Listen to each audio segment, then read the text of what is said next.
Everyone has heard the number, you need $1 million to retire. But where did that number come from? Is it actually right for Canadians? And what if you want to retire before 65?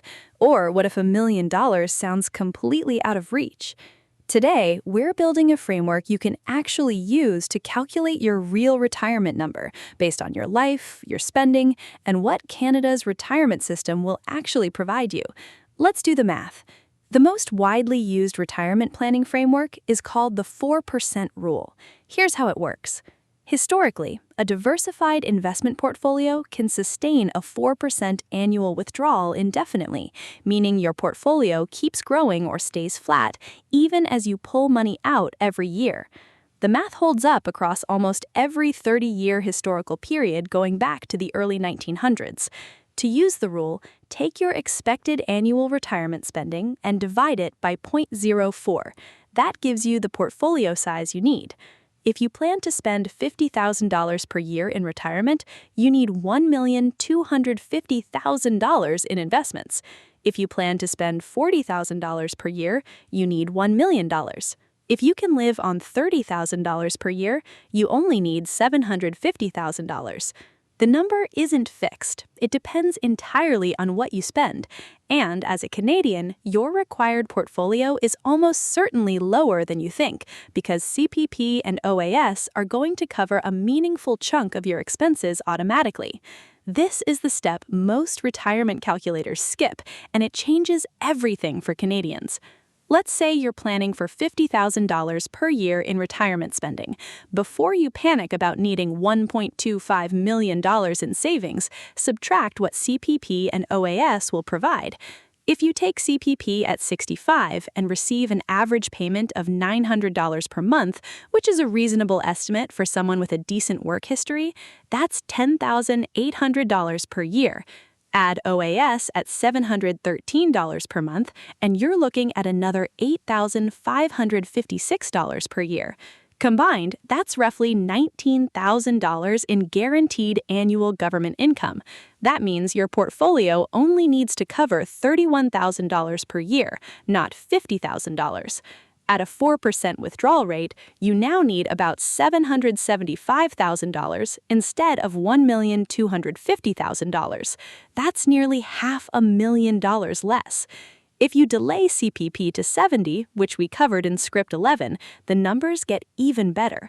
A maximum delayed CPP plus OAS could cover $25,000 to $28,000 per year, shrinking the gap your portfolio needs to fill even further. The $1 million number assumes you have no other income in retirement. Most Canadians do. Plan accordingly. Here's a simple 3-step process to find your retirement number. Step 1. Estimate your annual retirement spending. Look at your current spending and adjust for what will change.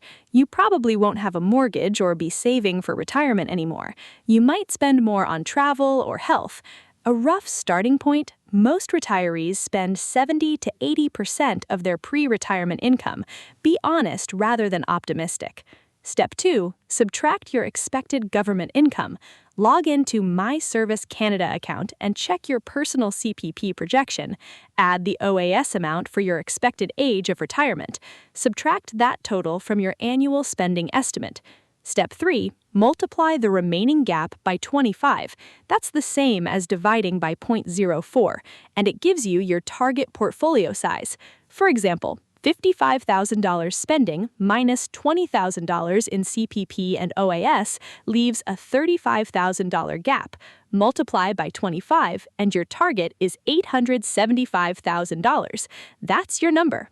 For people targeting early retirement before CPP and OAS kick in, you'll need a larger portfolio to bridge the gap or a plan to draw down your RRSP strategically in the low-income years before government benefits start. Either way, having the actual number makes the plan real. Your action item from today, do the 3-step calculation for yourself. Write down your estimated annual spending, check your CPP projection on My Service Canada, subtract and multiply by 25. That's your number. For most Canadians, the real target is somewhere between $600,000 and $1 million, not the scary abstract $1 million that gets thrown around. Knowing your actual number makes it possible to reverse engineer a savings plan to get there. Next week, we're covering something most new investors never think about until it's too late: investment risk, what it actually means, how to know how much you can handle, and how to build a portfolio that won't make you panic and sell at the worst possible moment. Subscribe, and I'll see you there. See you then.